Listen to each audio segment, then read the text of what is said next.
Hey, everybody. Welcome back to Lettermen Row. I'm Austin Ward. That is Spencer Holbrook.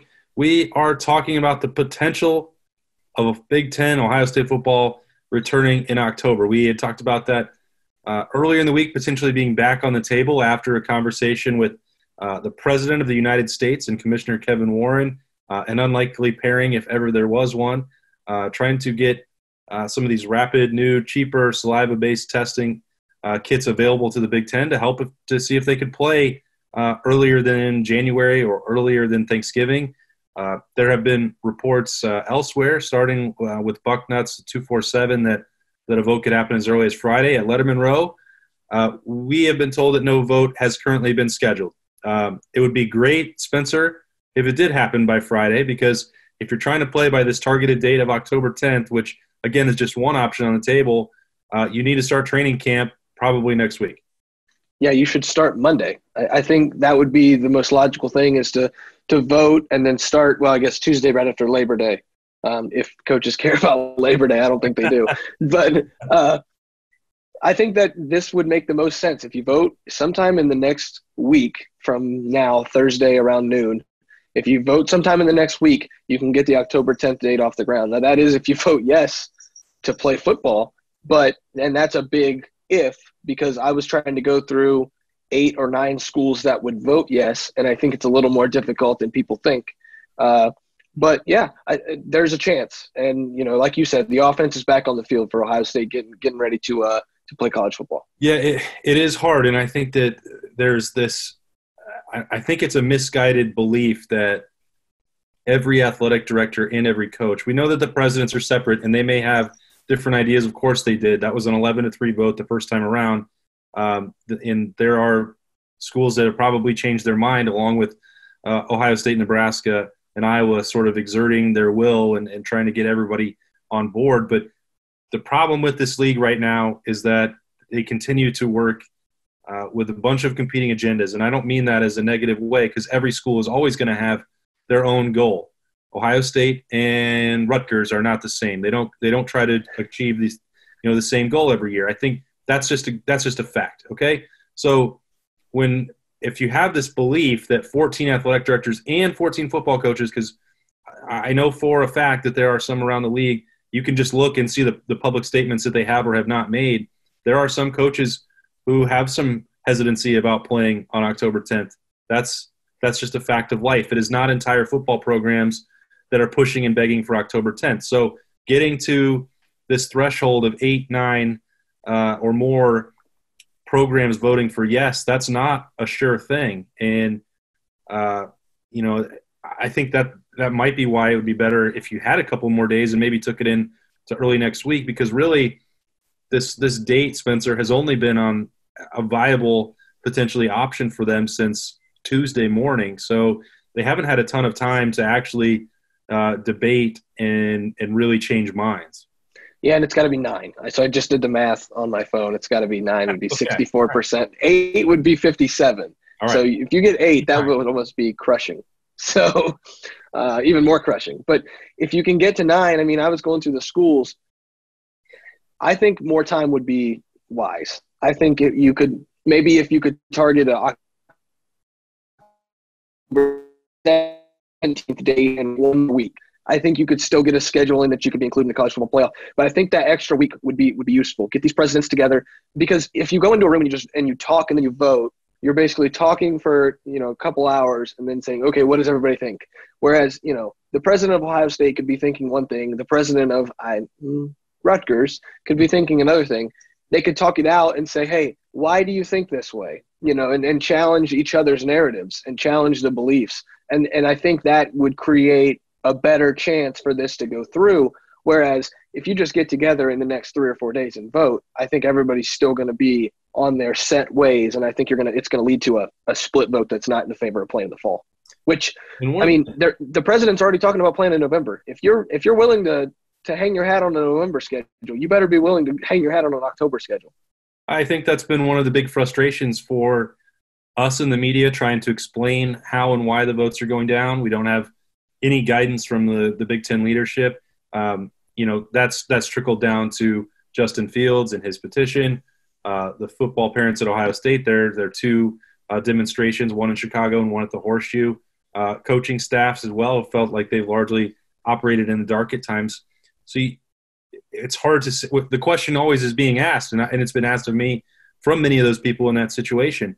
How can you be – first of all, it was January to November. Well, if you're okay with January, then you must be okay with Thanksgiving, because then you have that whole first month and maybe a couple weeks after that into January with a de facto bubble.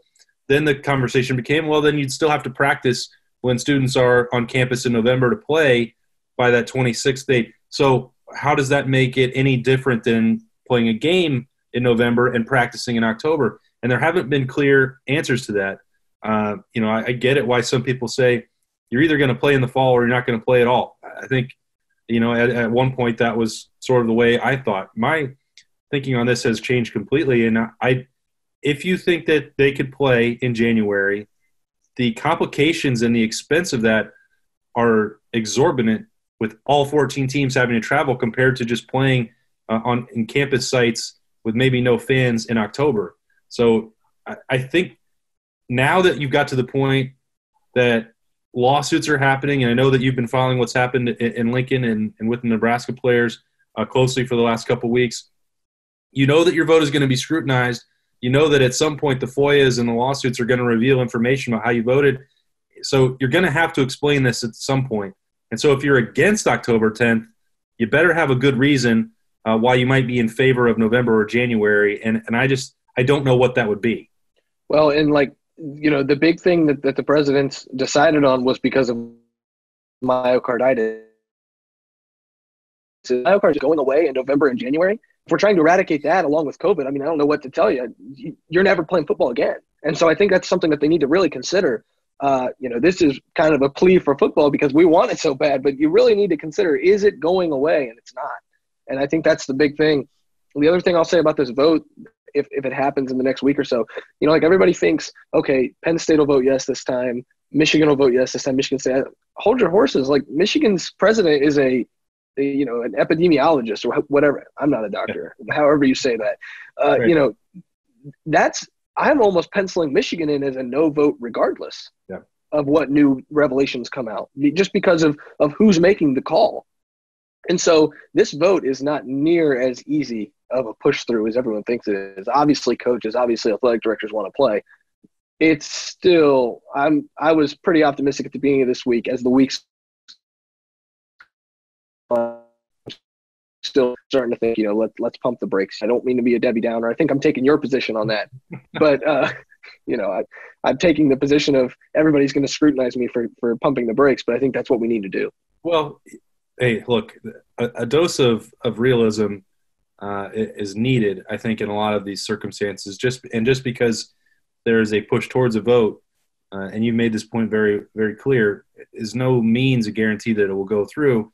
If we're talking about Michigan specifically, Jim Harbaugh has been very vocal about the safety of his players, just the same way that Ryan Day has. But it's clear that even within that one institution that there's a disagreement between the president and the football program. So now I think that's why when we expand this to the big picture and you're talking about 14 presidents or chancellors, 14 athletic directors, and 14 football programs, there's never going to be a universal agreement on what needs to happen. The Big Ten has for decades been able to present themselves as a unified front, but this has been that real split where the fracture in power programs and the others that aren't really pulling any weight in terms of television deals or attendance or success on the field, this is the first time that it's truly spilled out into the light. And everybody has asked, well, can't Ohio State just exert their will? They believe that there's significant value in remaining in the Big Ten. They're not asking for their vote to count more than other 14. But if they suggest and tell, Rutgers that you need to get on the field and maybe here's, extra television money, or if you can't play because you don't have the proper protocol or the financial resources, you can sit out and you'll still be paid some of the broadcast deal. And that's why I say that my part is maybe they needed longer than 3 days before going to the table to vote. Again, I don't know. Lettermen Row doesn't know. when it will be scheduled or what is directly happening. That report from Bucknuts, not questioning it, saying it's wrong at all, but that was that the vote could happen as early as Friday. This is a big decision. And, Spencer, they can't get it wrong again because they completely botched it last month. Yeah, you hit the nail on the head. And the other thing I'll say about this is I think, and this is, something that should happen but would never happen, if a president or a program is adamant, no matter what the vote is, we do not want to play, abstain. Because you can just sit out the season. And then the teams who are willing to say, okay, if the vote passes through, then we will play, that's who should count as the vote. But for these programs that don't want to play under these circumstances, just abstain and don't vote. Opt out. Just opt out as a program, and then you get 60% of the 12 teams or 60% of the 10 teams that want to play have to vote yes. Because it's completely unfair, and life isn't fair, votes aren't fair. It's completely unfair for the Ohio States and the Nebraskas and the Iowas of the world to have to sit back and know right off the bat that Rutgers does not want to play a season. I'm not saying they do or don't. I don't know because I don't follow Rutgers because they're irrelevant.